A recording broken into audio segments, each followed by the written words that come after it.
Welcome to Real Estate Coaching Radio, America's #1 trusted resource for realtors who demand authentic, real-time coaching.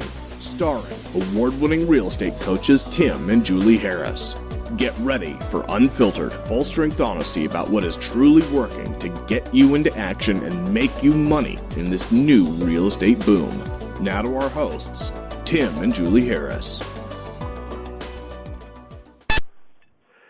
We're joined today by Chris Leavitt from Bravo TV's breakthrough reality show, $1 Million Listing Miami.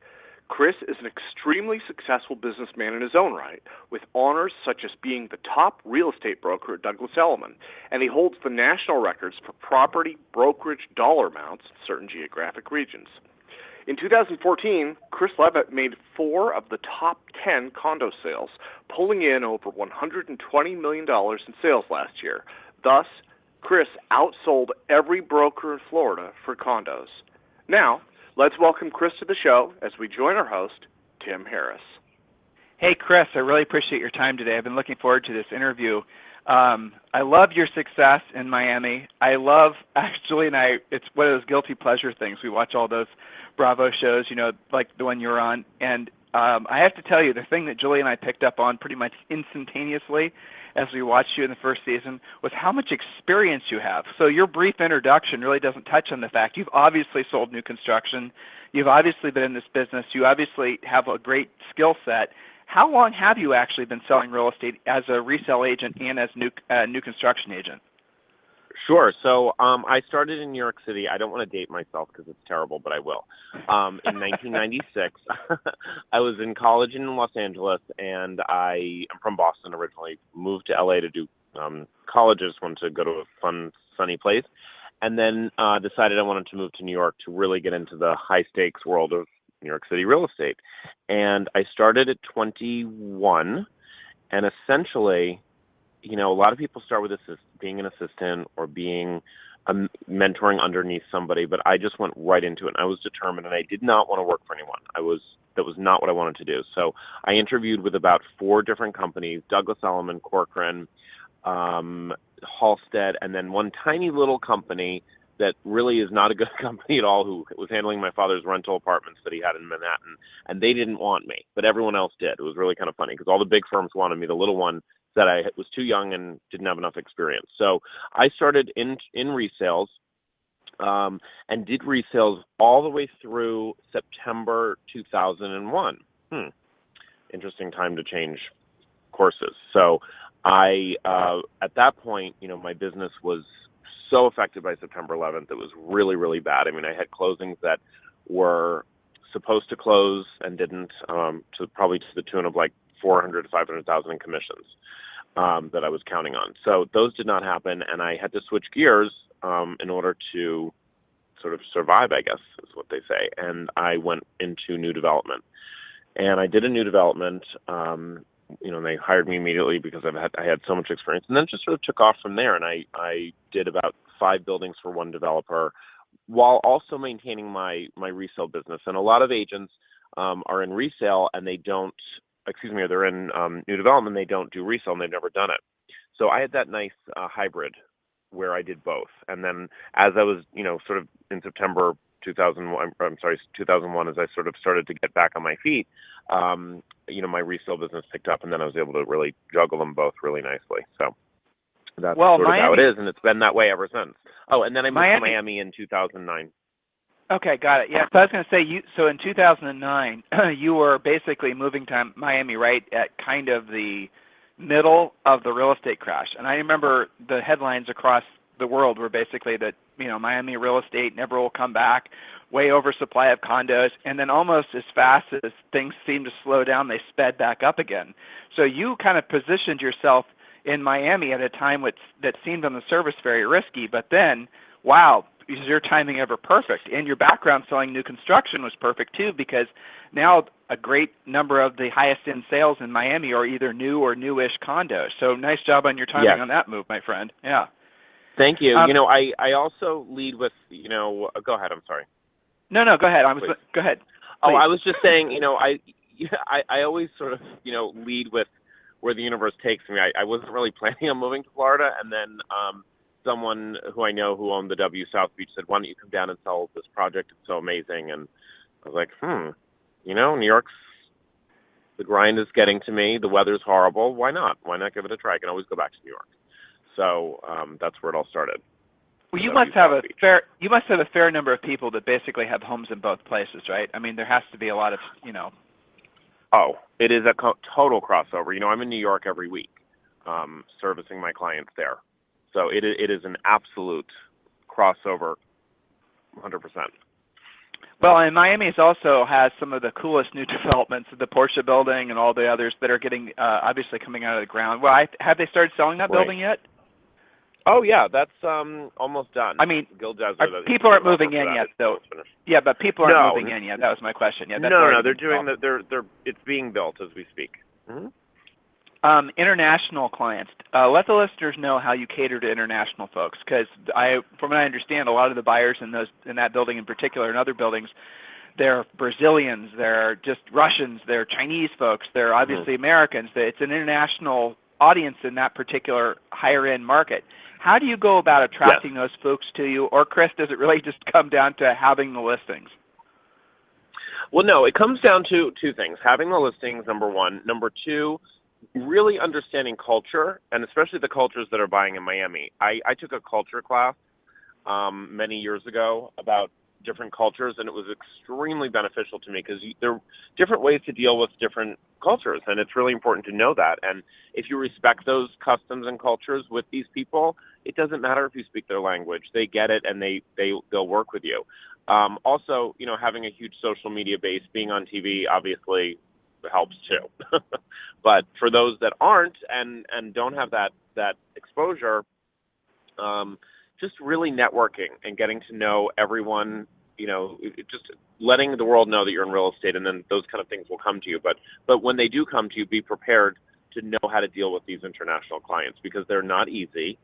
They all have different innuendos that you wouldn't know about, and it's important to really know who you're dealing with. Do you mind sharing with the listeners a story that comes out? Because it sounds to me like you're one of those folks that you could sit and listen to real estate stories until the cows come home, because you probably have so many great ones. Is there one in particular you'd like to share with the listeners? Yes. I have a particular, couple Russian clients, and, they come across cold sometimes and very gruff. Hey, Chris, yes. your cell phone kind of gets janky here and there, so if you could be stationary or something, that would be great. It just here and there, just going in and out, just so you know. I'm sorry. Is it working now?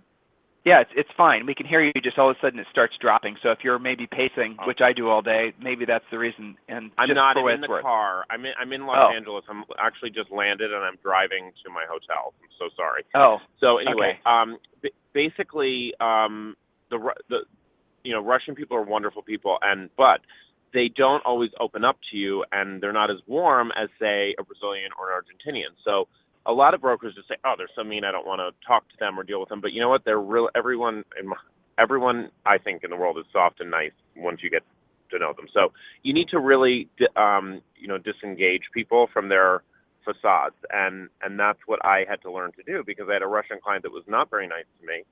But the minute that she sort of I gained her trust, it was smooth sailing. So you have to really, again, know who you're dealing with and know these cultures, because if you don't, you could miss out on opportunity. What are some of the biggest nuances, the cultural nuances that you kind of touched on a second ago that would surprise folks, like when dealing with Middle Eastern folks, when dealing with Brazilians, when dealing with all the different cultures that you deal with all these international buyers? What would be some of the things that you think would surprise most of our listeners? Things that they wouldn't even ever guess would be considered rude in, say, for example, another culture. Yes, absolutely. And was giving you an example of just because someone's sort of rude and gruff at the beginning does not mean that they're going to soften up and be a great client for you. So just know that every culture has their facade and every person has their facade. So you need to really just disengage. I think if an agent can really learn how to disengage somebody and knock down that facade really quickly, they're a very talented agent, and they're going to do well. Well, one of the things, Chris, I would be interested in your opinion on this. Sometimes culturally, people just, it's not, even if it's the greatest deal ever and the numbers totally make sense, culturally they have to negotiate. It's almost like they can't help themselves. It's impossible for them not to negotiate, even again if they're getting a terrific deal. And unless they're experienced agents, that just drives them batty because they don't know how to deal with that. And I know you must deal with that on a regular basis. So how do you handle that when you have somebody that really, by all measures, is being unreasonable, and that's just their culture? In other words, they just feel like they have to be getting it over on everyone else in the transaction. How do you work with that type of client? Well, it's every client, and let me tell you, it's not just the international clients. It's everyone. Everyone wants a deal, and everyone will try to get one. So you just need to, hone your negotiating skills and get them the best deal, and also make it seem like they're getting something, even if it's a small token, whether it's a developer fee or a credit at closing. Make it seem like you really worked your butt off to get that from the developer or from the seller. Sell yourself and sell your skills and what you did for them. Don't just say, oh yeah, I got you $10,000. Make that $10,000 seem like it's $150,000, $200,000, whatever it is. And sometimes that alone will satisfy. I got my client a credit of $25,000. He was ready to walk away, and he was so happy with that because it was the way that I sold it to him. When you decide to focus on Miami, and obviously you've done just an absolutely incredible job, did you decide to start out saying, I'm going to be the condo guy, or did you just migrate that way?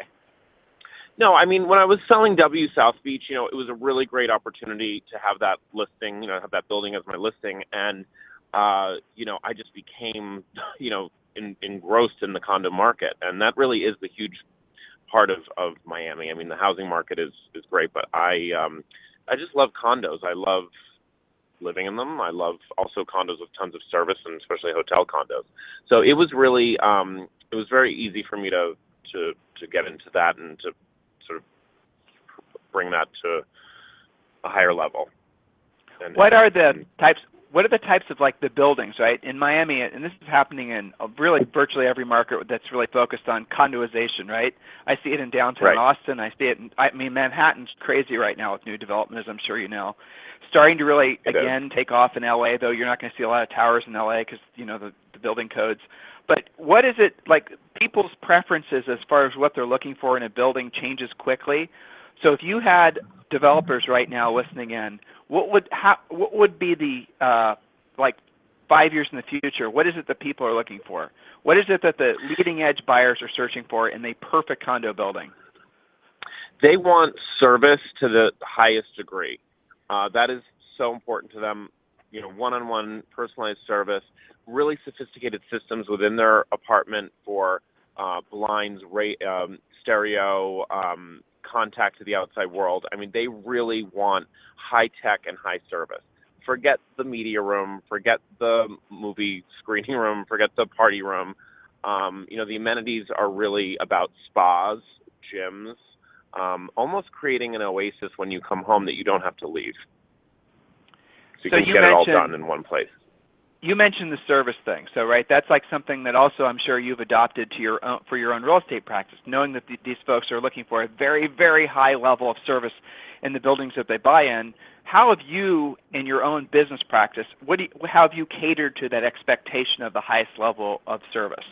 What do you do that's different, say, for example? Well, what I do that's different is I'm friends with all the concierges in all the fine hotels. I'm friends with all the managers of all the best boutiques in Design District and Bell Harbor. I make it my business to know what's going on everywhere in Miami. So when my client says to me, Chris, where should I go to dinner tonight? Well, I can tell you can go to Casa Tua, but am I going to be able to? It's one thing to say go to Casa Tua, it's great, but it's another thing to say, oh, by the way, what time do you want to go? Let me make a call. You have to become the concierge as well, because these people don't know Miami. They're coming in here. They're usually visitors, and they're coming here to spend money, and they want service, and they want to get in everywhere. So you better know everyone in town. So you can really wow your clients and say, oh, my God, Chris is amazing. He just negotiated this great deal. He got me a restaurant reservation where no one else could. That kind of stuff is very important. Well, you said a couple of things that are very interesting that I hope the listeners are picking up on. The little tiny things, seemingly little tiny things, make the biggest difference. Because at the end of the day, most high-end consumers who have purchased many, many, many, many homes before, they kind of see the service, the generalized service of a real estate agent as a bit of a commodity.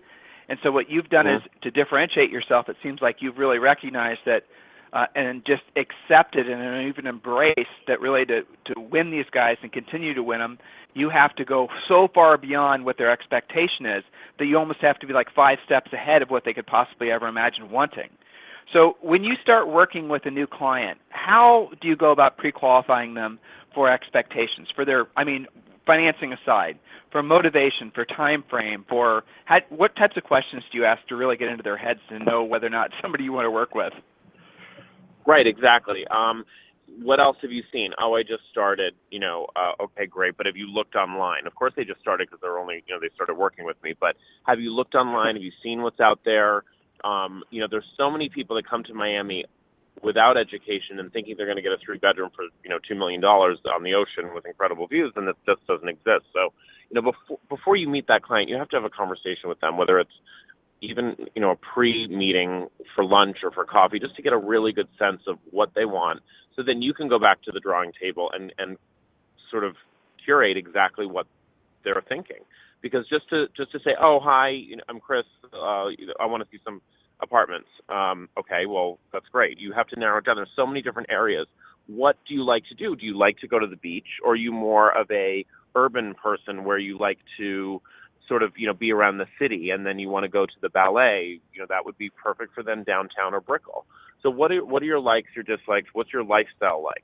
Also, what's great for me with my New York clients is that, I know where they live in New York. I know what exposures they like. I know what sort of features they like in their building. So I can match that down in Miami.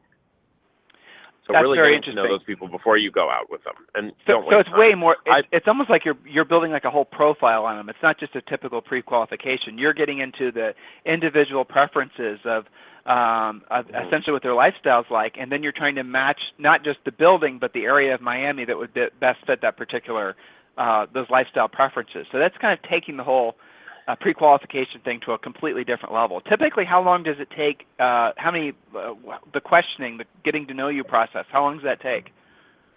It could take 5 minutes. It could take 20 minutes. It's depending on how much they open up. But, some people just go, just show me apartments. And, then sometimes and then you can do that. And then if you're smart and and you're watching their body language and listening to them, you'll know if that's right. For, the first couple of them, you'll know if they're right or not. The first couple of apartments or houses.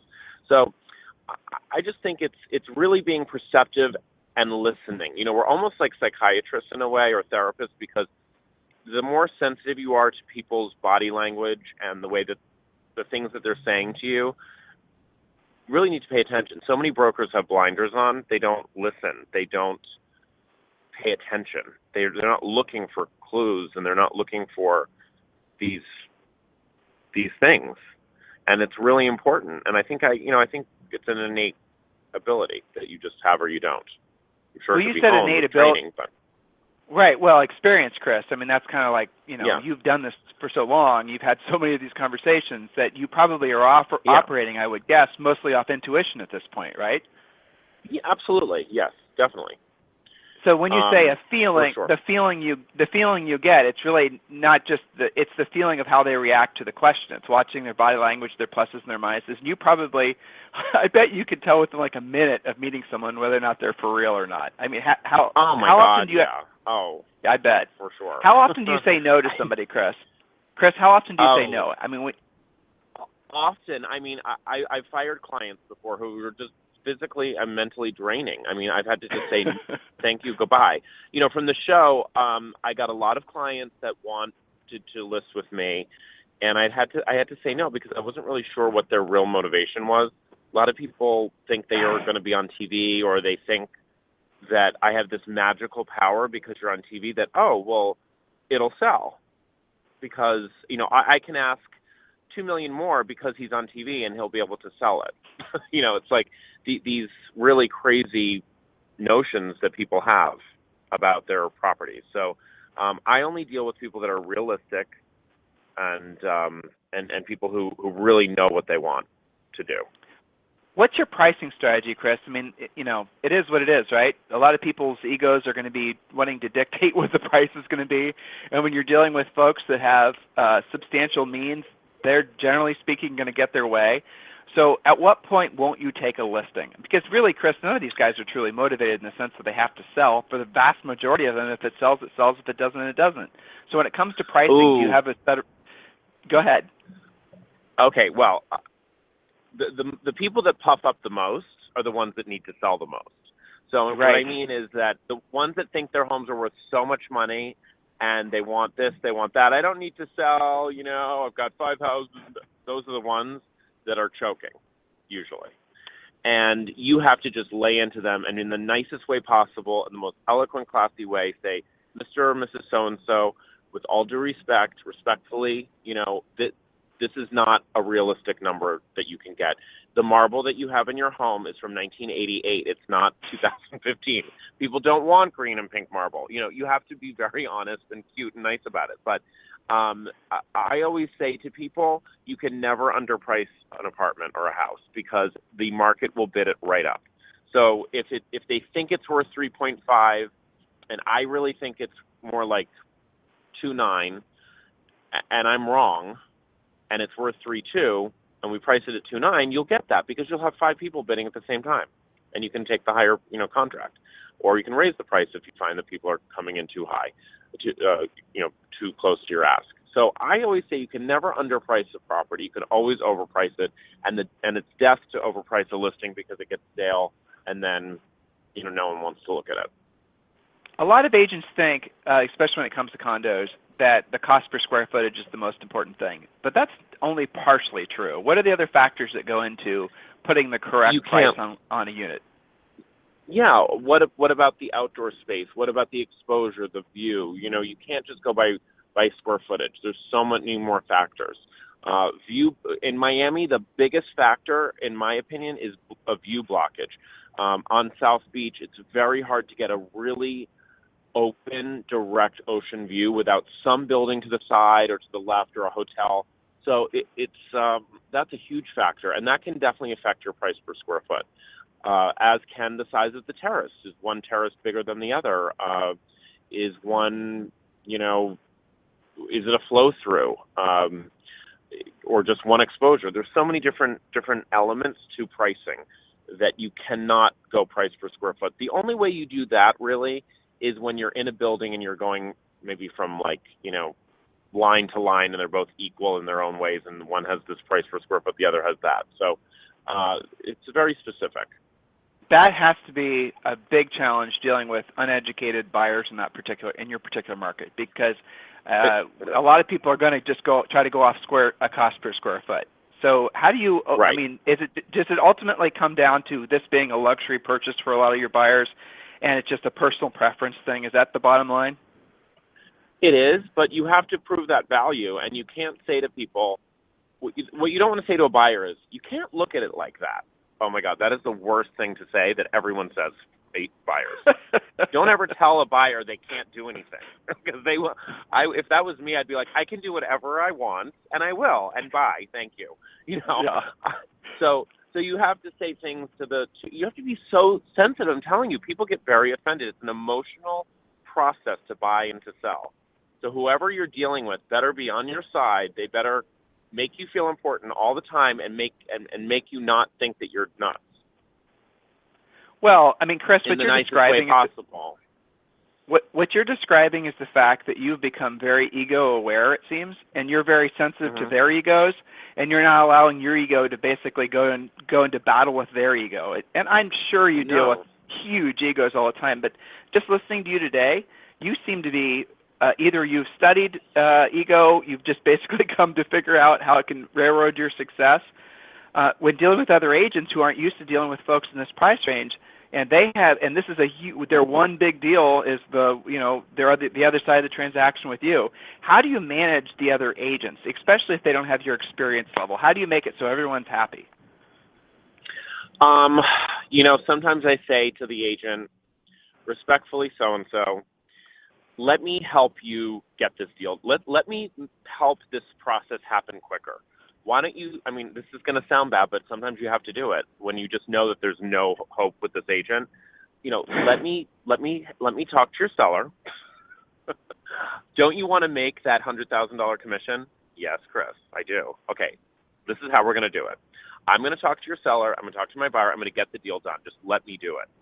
Is that okay? And usually they're like, okay. You know, sometimes you have to step in and take over, and not railroad, but just literally take over the deal to get it done. How do you do that all the time? Sometimes. Go ahead.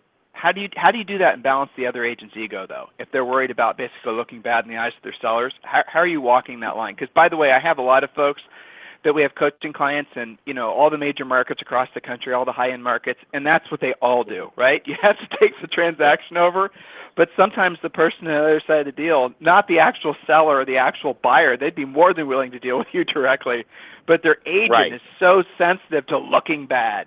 So can you share with the listeners some strategies that you might have for handling that? Yes. Well, okay. So if you don't go in and railroad like I just described, the best way to do it is to do it on a conference call. Just say, listen, can we all talk together?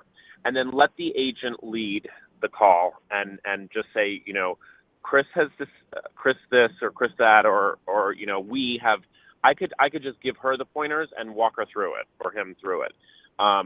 If they just don't want me having contact with their client. And I understand that, and it's usually not typical. Unfortunately for me, I'm very, I don't want to say the word controlling, but I'm very, you know, I like to know what's going on at all times. So if I see that there's like a weak link, I try to fix that as quickly as possible. So I would just say, you know, you could coach the agent, you know, and just say, listen, this is how we're going to get it done. Call your seller, tell him this. Maybe you want to get me on the phone in case I can add in something to add to that. But that's really, I think, that's the nicest way you could do it. Well, it all comes back down to the fact. Well, the other agent respects you. The other agent certainly knows that you're successful. The other agent has to feel like you're not going to make them look bad in front of everybody else. Yeah. And when you have a reputation as stellar as yours is, Chris, that's probably fairly easy to pull off. But listeners, I loved his idea about doing a conference call. Some of you guys struggle with your deals because the other agent, let's be honest, is a little hackish. So in those particular cases, you do have to placate their ego. You do have to make it super clear that you're not going to make them look bad. And even on the conference call, you might even want to go overboard with placating their ego. And then you can get a deal together. That's really the professional's way of doing things. And or, you know what, I just thought of something I did once. I said, you know what, if I'm on or in a meeting with the client, I say, listen to the buyer. Let's call the other agent, Mark. Okay, so listen, Mr. Seller, Mr. Buyer. Mark, I'm only, you know, how could you say it? I respect Mark so much as an agent. You know, we do a lot of deals together. And I just want I want him to get this deal because I like him. You know, something to that effect. That's great. Yes. No, I get your point. That's the whole thing. It goes, our relationship goes back. Yeah, something like that. And then that makes Mark look great. Like, Chris is going that extra mile for Mark because of their relationship, and therefore that's how this seller is even in the deal maybe. Something to that effect, I think would be really the best way to do it. Because honestly, listeners, don't railroad people. Karma's a bitch. Don't be bad.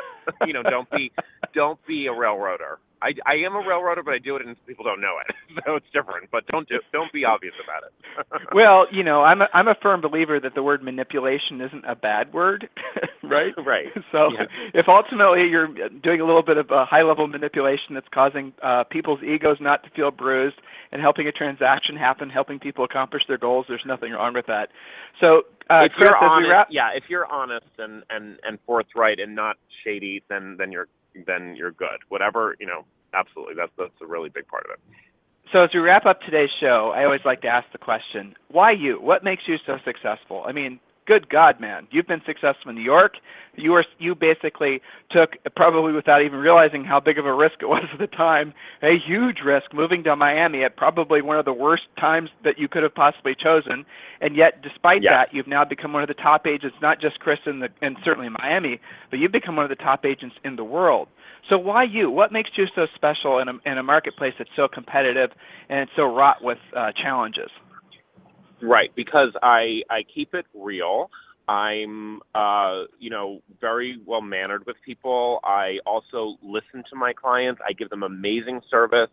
I also make my clients feel important. And quite frankly, that is one of the most important things, is making other people feel important. And they just sort of like melt in your hands in a way, because you just make them feel like you're giving them, even if you have 50 listings, which sometimes I've had, make every client that you have feel like they're your only client. And if you can manage that and do that, and give that kind of service and juggle it, you'll do incredibly well. Listeners, I hope you are to look good too. You have to look good. You have to not look like a schlump. Chris, I didn't have that as a question for you, but dude, that is such a critical point. And Julie and I speak to agents all over the country, and it is so, I don't even want to use the word funny, though it is funny. It's sad. You've done this too, I know. Especially in Miami, you walk into a room of agents, and you can tell who 100 agents, you can tell who the agents are that are doing all the business, because they look professional. Why is it that some agents resist looking the part? I'm very passionate about this topic because, I see agents, and I don't mean to be snooty, but I see people they're in a new outfit every day, but they're all like not nice. They're like kind of low end. Do yourself a favor, go buy one nice pair of shoes that are current instead of 5 pairs of sort of cheapy shoes. Buy one nice suit, beautiful tailored suit, and you can change it up with shirts from Zara or from H&M. No one would know if they're Zara or H&M. It's the suit, the way it fits. The way a suit fits on a guy is paramount, because when you sort of fit into your clothes and feel confident in your clothes, you exude that. An ill-fitting suit, a guy in an ill-fitting suit's not gonna exude confidence. He's gonna exude schlump. Well, the interesting thing is, even if somebody's not educated in what you're talking about, right? So even if, let's say, for example, a potential seller or buyer doesn't know, a high-end suit, a Brioni suit, or a custom-made Brioni suit, even better, from, say, something they got at Men's Warehouse, they can tell by how it looks. And yes, it is a subconscious little breadcrumb that, the guy who looks really good or the gal who looks really good, they must have their act together. It is interesting, because in this business, Chris, we generally speaking, our business is done in person. It's done at coffee shops. It's done online. It's done on the phone. Right. It's not done in offices. So how you look, how you present, and yes, even what you drive, it really, really does matter. And some people will say, well, I just sell farms. Well, you sure as hell better have some nice $1,500 cowboy boots and a nice hat and a nice pickup truck. Right. Yes, I agree completely. Exactly. And you know what? I'm sorry, but you're living in the dark side if you don't watch TV and see. All the shows on HGTV, Bravo, about real estate people. Look at how they dress and how they're. Watch and learn. Sort of that's the thing. Look at magazines of the way that what's current right now. You have to be in the twilight zone not to know what looks good these days. Or there's a subconscious thing going. Or there's a subconscious thing going on that you are intentionally not looking professional because you're not comfortable with what might come as a result. Maybe you're intentionally railroading yourself. There could be all kinds of things, because this should be obvious to everyone, Chris's point. So, Chris, listen, I really, really appreciated you being on the show today. I've enjoyed talking with you. I would love to have you on again. You obviously have a lot of great stories, and keep doing a great job on that. Keep doing a great job on that show. You really do shine as a professional. How you carry yourself. I know it's you're contracted, so you can't talk out of church, but I realize a lot of it's staged and all the rest of it. But it's still so obvious that you have a great deal of experience. It's not staged, people. It's not staged. I'm telling you, everything you see, as far as I'm concerned, is me doing what Chris does. So don't think for a second that I'm an actor or anything like that, because that's it. Oh no, we know you're not an actor. We've seen you on TV. All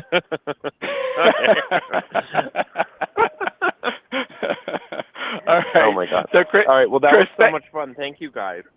Thanks a ton. Have a great. And by the way, we're gonna try to get this show featured on Inman News features. And so when that happens, we'll send you a link, Chris.